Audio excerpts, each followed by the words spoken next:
After watching Onward, I too discovered that I possess magical powers, just like Ian. So now, for your very eyes, I shall demonstrate. Ready, Lucy? Aloft Elevar! I said Aloft Elevar! Wait. Aloft Elevar! See? It worked! I am a magician! What do you think, kiddo? Did it work? Well, there you have it. Hi, everybody. Welcome to Philly Film Brothers Quarantined Edition, our first quarantine edition. Probably not our last. Probably going to be this way for a while. Probably going to be this way for a while, yes. And today we're going to be talking about the Disney Pixar film Onward, recently released on Disney Plus. I just watched it last night finally with my wife, and we had a we really enjoyed it. I got to tell you, I did not expect to love it as much as I did. What were you expecting from it? I heard it was good, but I guess when it opens, I got a very Shrek the Third kind of feeling. I'm speaking as someone. I actually watched it about 3 times. Okay, all right. But I had to. Now, when I say I watched it 3 times, I only really comprehended it once, because the first 2 times I watched it was with a 1-year-old.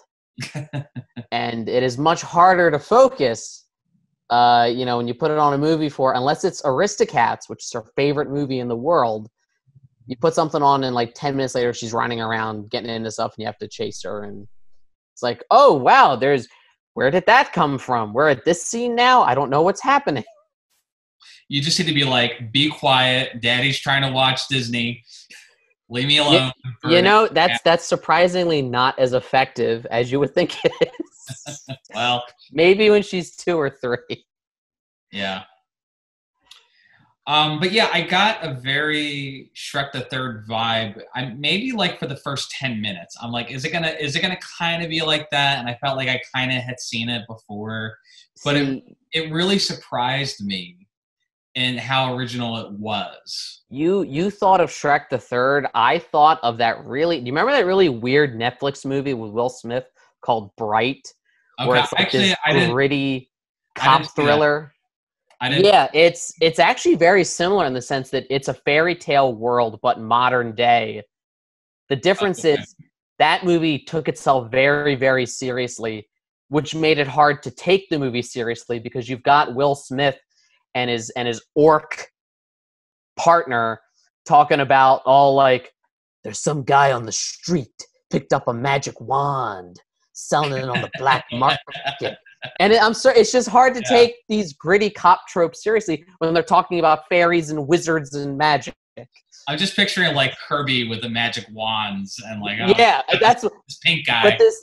But this was meant to be serious, and it was a big deal. It was the same director of Suicide Squad. It was David Ayer, who said that, it was supposed to be, they called it Netflix's first blockbuster, whatever that means.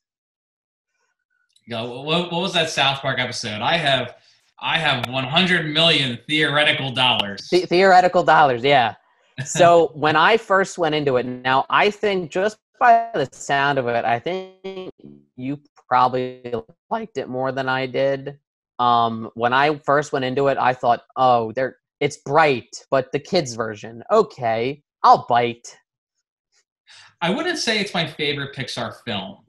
Like, there were still some things, like, I think that my favorite Pixar film will probably always be Coco at this point. But I think it almost reached the emotional height of that in a way. But it does. I think that it really, I love the world building, and I love that it had a lot of heart. It didn't feel hollow like shall we say, Cars, which I think most people would agree is their low point. Actually, no, Cars 2 and 3 would be I heard Cars 3 was pretty good. I have never seen the Car trilogy. I didn't watch it past the first one. I'm being honest here. No, I heard Cars 3 was kind of like for what it's worth, Cars 3 was kind of the Toy Story 3 of the Car trilogy. You can't compare the two. No, but anyway, I was a big fan of, I'm a semi big fantasy fan, not as much as I used to be. You remember how much I was into Lord of the Rings? Yeah. As a kid. I had to look at some of the trivia, but there was a lot of references I missed to Lord of the Rings and Harry Potter. Yeah, and I think if I were more into that today, or if I was at all into Dungeons and Dragons, I probably would appreciate those references more. It felt like it was a cool world. I just didn't get everything in it. Well, that's kind of, when it didn't really occur to me when I heard about the movie, how tied it was to dork culture. And I think the movie is, and it's not my particular dork culture, but certainly a dork culture. And I thought it was just an awesome tribute to that culture. I mean, I guess maybe in the same way like Wreck-It Ralph was a great tribute to video game culture. Well, I mean, imagine being a diehard fan of something and having all of your fandom validated by realizing it's real. Well, yeah. Well, you can actually do that stuff. Well, I would imagine, and I haven't talked to too many people about the movie, but I would imagine that maybe the way I felt about Wreck-It Ralph, maybe this is how people that were really into fantasy and Magic the Gathering and D&D felt about this film. I don't know. I think I saw at the end, Wizards of the Coast got a thank you. And of course, I remember Wizards of the Coast because they printed all the Pokemon cards like 20 years ago. Is that? But they were also they also created Magic the Gathering, and so there were specific characters in this. Like the Jello apparently is from Magic the Gathering, I believe, or maybe it's D&D. You're about to piss off a bunch of people in the comments by getting it wrong. Well, I'm just not going to attempt to make any of those connections because I don't want to anger anyone. No, I admit it's not my particular fandom, but I had a blast watching it, and it certainly made me appreciate that fandom. I think even more than I did as being kind of an outsider. Mm-hmm. And it was just great to see Pixar do not a sequel. I mean, yeah. At this point, they're kind of as much as Toy Story 4 is a well put together movie, at no point in it did I feel like we needed it. No, I was kind of let down by Toy Story 4. And it never justified its existence. And I mean, really the last truly good Pixar movie, I guess, would have been Coco. Yeah, well, what was before that? It was like, what, the Good Dinosaur? I didn't even see that. And Finding Dory. And before that, Inside Out, which is one of my favorites. Yeah. No, I mean, they tend to... The original films tend to do better than the sequels. Every time, I think with the exception of the Toy Story movies, most of the sequels Pixar does, I'm not super into. And that's a message they should take away from it. And not just that, but Pixar is at their best when they're telling a personal story, like Inside Out, about, trying to put into words and characters our emotions, or Coco about family. And this one, I was reading up about it. The director, Dan Scanlon, it was heavily inspired by his own life because he lost his father when he was very young. His father died. Oh, okay. So a lot of that stuff was very personal for him, and he understood what that was like. And I think that's why he wanted to tell this kind of story, and how maybe a fandom was his comfort. Well, and I think that's what's brilliant about the film, is that it takes a concept that I think is universally relatable, which is, you know, what if you could spend one more day with a person that's passed away? Mm-hmm. And what would you do? What lengths would you go to get that day? And it's, so this is spoiler warning, everybody. I kind of had a feeling that the main characters were not going to get a chance to spend any time or very little kind of with Dad, which kind of bummed me out. I'm like, this is going to make me very sad. But again, I think that the concept of it, I think that's why it was so successful with critics, was because it's just it's something we've all thought about. Like, what would you do and what would it be like? I mean, not even just a parent, but anybody, family member, loved one, friend. You know, we all, you know, everyone certainly experienced loss in one way or another. So I think you're right that it's universally relatable, not just to someone who lost a parent specifically. And I think it's kind of the way they put that through the lens of the fantasy fandom. Again, it reminds me a lot of Wreck-It Ralph, where Wreck-It Ralph was about coping and dealing with your situation no matter what you're in, but then it was done through the lens of video game and arcade culture. And so I would say this is up there with that. I think if I was a fantasy fan, I would probably be your favorite. I probably would like this more than Wreck-It Ralph, but I think because I'm a video gamer. I know you lean more towards. Tell you, Pixar has yet to Pixar or Disney have yet to really make a movie about my fandom, which is horror. I don't know how. You gotta be holding your breath, man. Don't be holding your breath on that one. I mean, I guess the closest they ever came was when Disney did Nightmare Before Christmas. I guess that was a weird time. It was the 90s. That was when they were giving Tim Burton the keys to everything. Yeah. And they're like, here, do Batman, and we don't care how scary it is.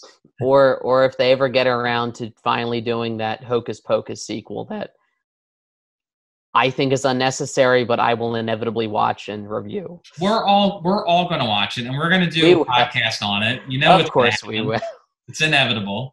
But I digress. Going in, it's funny you mentioned that you kind of had a feeling that they weren't actually going to get to spend time with them. I kind of felt that too, more from it's an obvious trope. The whole, you get to the end and you realize that, you know, you had what you wanted all along.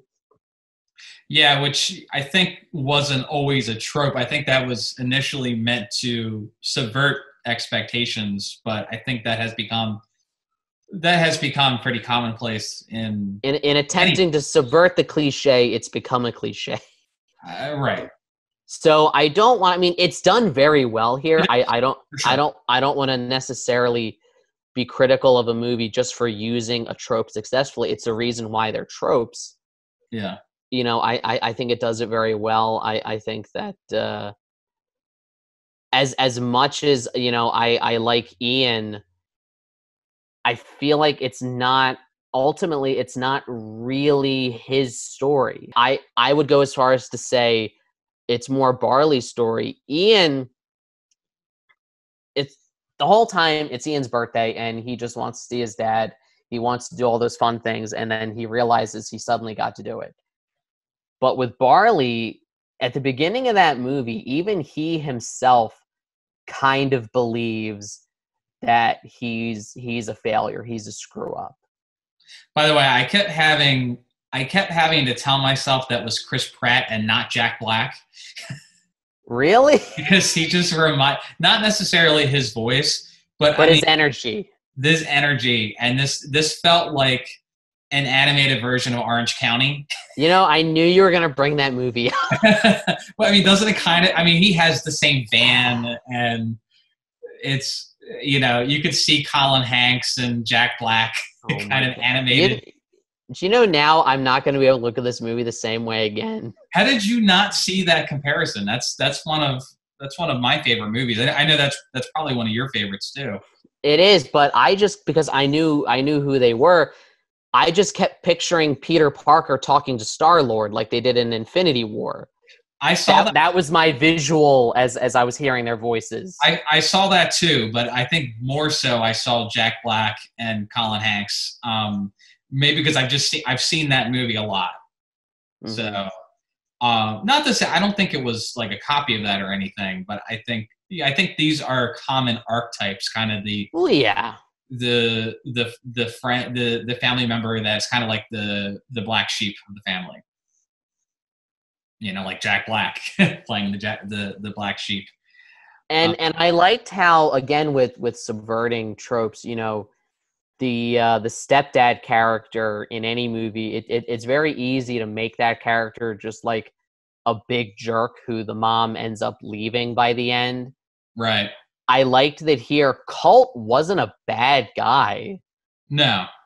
You know, he cared about them. He cared about their mom. And I like that the movie, it didn't turn him into a villain or anything. I was really, really, really, really hoping they were not going to make him a secret villain. I'm like, please don't do that. They've done it so many times.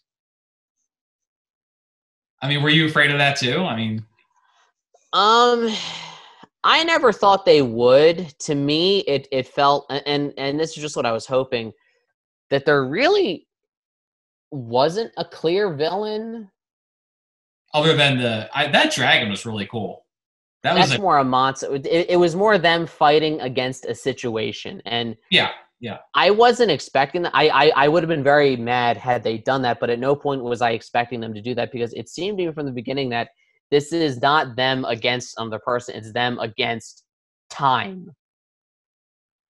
Yeah, no, I agree. I suspected they might do that because I know Disney has done that. Pixar has done that. But I think they're maybe getting out of that a little bit. So, like, I was waiting for... I know when the stepdad catches up with them, I thought, oh gosh, he's gonna do something here to reveal himself as the villain. And I was so happy when he did not. And, you know, I thought it would just... I would have rolled my eyes. So, like, really? I also want to know, because again, this is a fantasy world, but they still have a lot of our modern electronics and appliances, which raises a lot of questions. Like, they also invented smartphones, and they, you know, how does the Centaur fit in that car? Well, I read somewhere, you know, a common thought was, well, wouldn't the Centaur make a car for him to fit in? That's what I mean. Like, it would almost look like maybe like he would only drive like a pickup truck or something of that sort. You know what it kind of also reminded me of, and I hate to make this comparison, but I'm going to make it anyway. The Super Mario Brothers movie, where you did not just bring that up. I'm sorry, but no, the idea of kind of like a separate world that developed. I don't know if you recall. Oh, I recall. It just reminded me of the Mario Brothers movie, simply because that was, you know, sort of an alternative.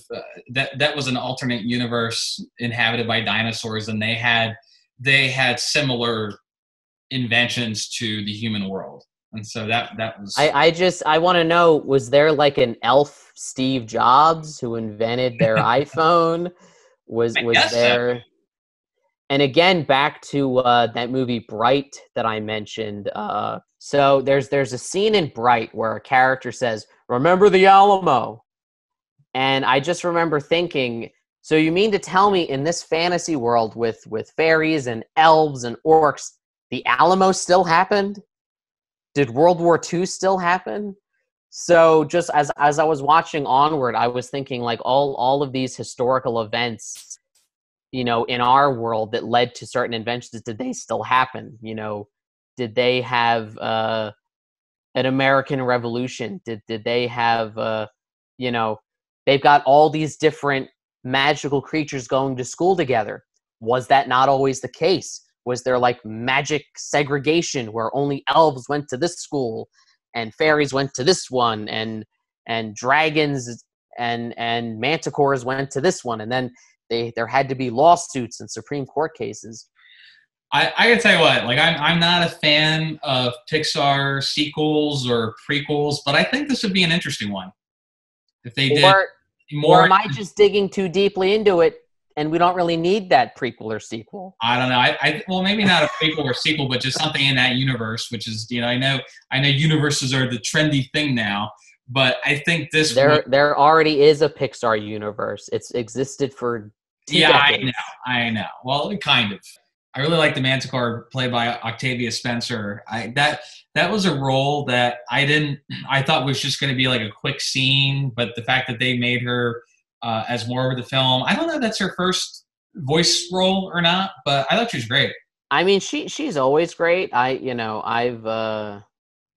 one of the few people I can say I've been a fan of hers before it was cool, because 2 years before she was in The Help, which was arguably her big breakout role, she was killed by Michael Myers in Rob Zombie's Halloween 2 at the hospital.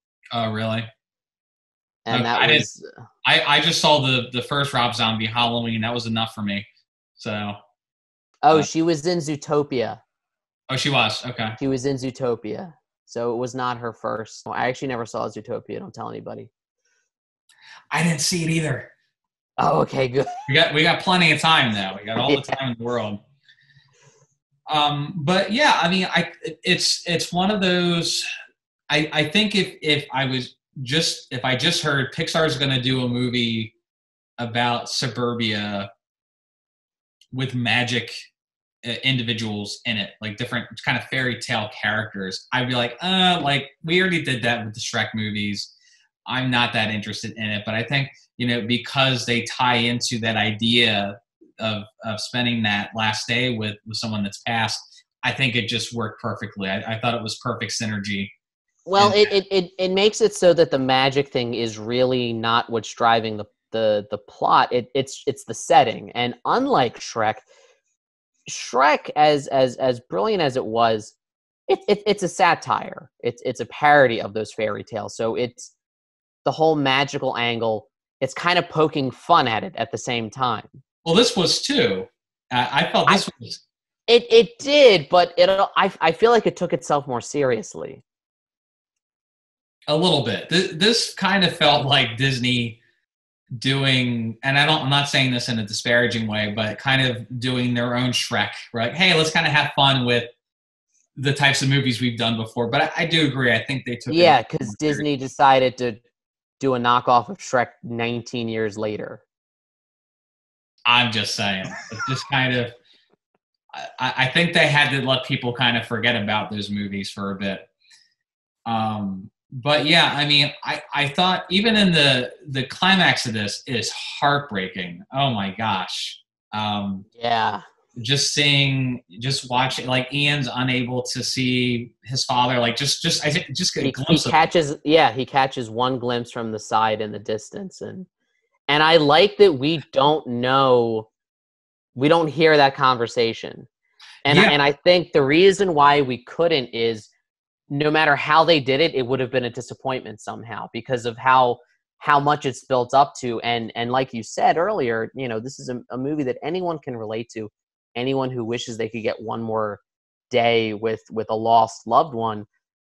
By not showing that conversation, it allows the audience to kind of project whatever their own situation would be onto that. To project. I thought that was brilliant. I thought it was brilliantly written and animated. And I think you mentioned you felt like Barley was the main character. I think Ian was, because Ian gave that gift. See, like he was looking for this thing he wanted to have. He realized he always had it with his older brother, and he's like, I want to give this gift to my older brother because he never got to say goodbye. And that's why I feel like Barley was the main character, because he's the one who changed the most. He's the one who went through that arc, that transformation, more so than I think Ian did. No, I think Ian was the one that had the bigger arc. I think he started to believe in magic, realizing he could do it, and I think he changed the most. I don't think Barley changed. Barley was kind of always the person that had faith, and he always believed it no matter what. And But at the beginning, he doubted himself a little bit, and at the end, he didn't. He did have an arc, but I think there was a bigger change in Ian. I think that was a more 180 for Ian, who at the beginning didn't believe in magic at all, and he was just dead set on he just had to meet his dad. I think he had the most change. Well, he was just as socially awkward at the end. Well, his personality didn't change. But I think to me, he's the main character. No, I liked their dynamic. Did it kind of remind you of us a little bit? With the fandom stuff, I guess, but I don't know. When it comes to you and me, I've always felt like our sibling dynamic was closer to that of like a Niles and a Frasier. Just there's always this banter, or sometimes a little bit of Loki and Thor. Yeah. And the one you don't like me bringing up, Mufasa and Scar. Right, because that would require you to kill me to make that analogy complete. Scar did what he had to do. It's terrible. Yeah, I mean, I'm trying to remember the last film I saw about brothers, and I know there have been movies with brothers and having that theme, but I think it's been a while, so that was kind of refreshing to see that. I thought that was a really interesting dynamic to me. Well, because I think so many stories, particularly fantasy stories, are obsessed with orphans being raised by their uncles and aunts. Yeah, that's such a common trope. Yeah, I can't recall another one. At least not a Pixar one. Not Pixar, and I can't not recently. But yeah, no, I mean this was, I would definitely put this as one of my favorite Pixar films for sure. Well, how about you? Or would you say that as well, or? I put it in the middle. Yeah. Like I said, there are certain elements that there are ideas I really liked. I felt a bit, maybe this is just nitpicking. I felt like right around the time they get to the bridge and they're crossing the bridge and then they're going through that tunnel, I felt like at that point the movie should have been over. Like I felt like it was 20 minutes longer than it should have been, just because as it got to that third act, I felt like it was dragging a bit. And I'm like, oh, is this the climax now? No, it's not. Okay. Yeah, I think more movies are having a longer runtime these days. I think there's probably some areas that could have been trimmed, but I mean, I don't remember there being a part of this movie that I was bored by. Like I was pretty interested.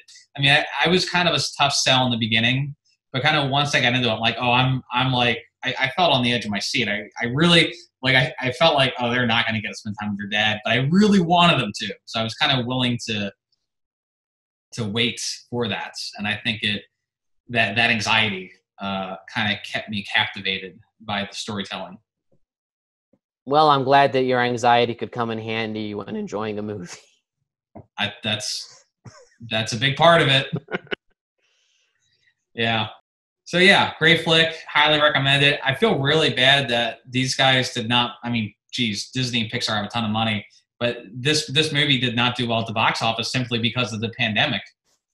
Yeah, I mean, it was barely out it was out in theaters for like a week before all this happened, and I was actually we were planning on taking Lucy to see it in theaters because she loved she loved Sonic, she loved going to see Frozen 2. I'm very happy and proud that she's the type of 1-year-old that it's funny when we watch a movie at home, she runs around, but in the theater she's captivated, she's focused, I guess because there's nothing else to distract her.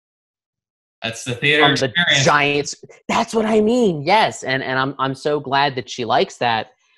And I was disappointed we didn't get to take her to see it in the theater because I really wanted to. Then it was out that first weekend, which was her birthday weekend, because we were thinking about maybe taking her for her birthday, but then we had her birthday party, and then we thought, oh, we'll go next weekend. And then surprise, everything's closed. Well, not really.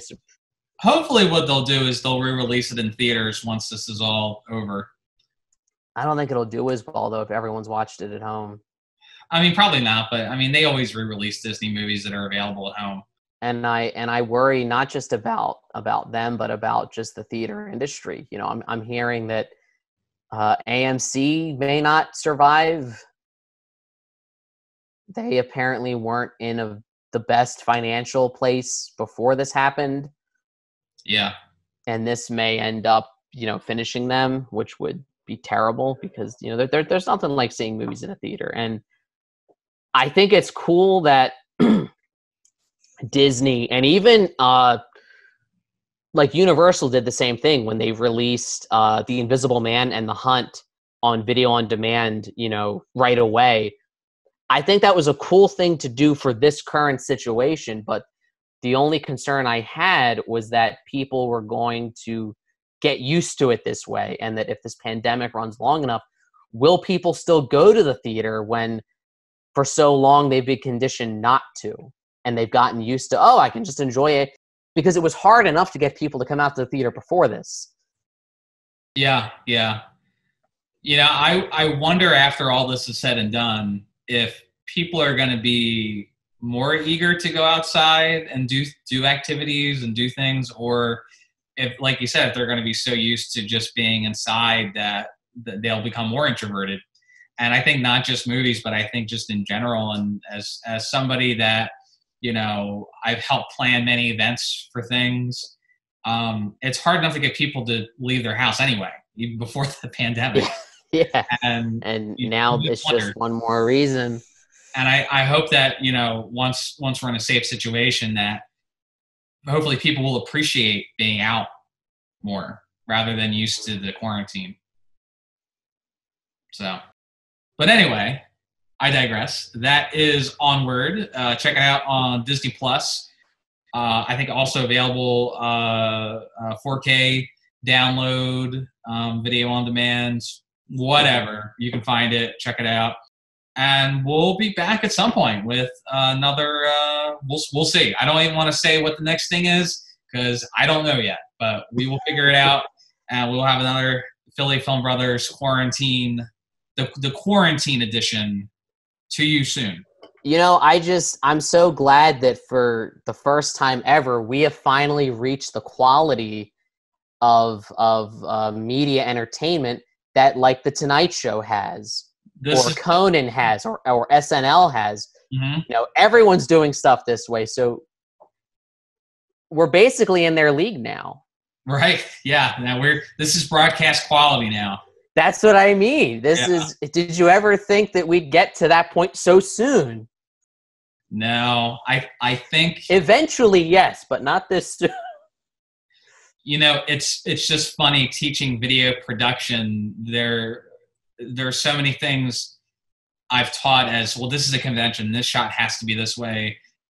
This type of format has to be that way. And we're seeing that all thrown out the window now.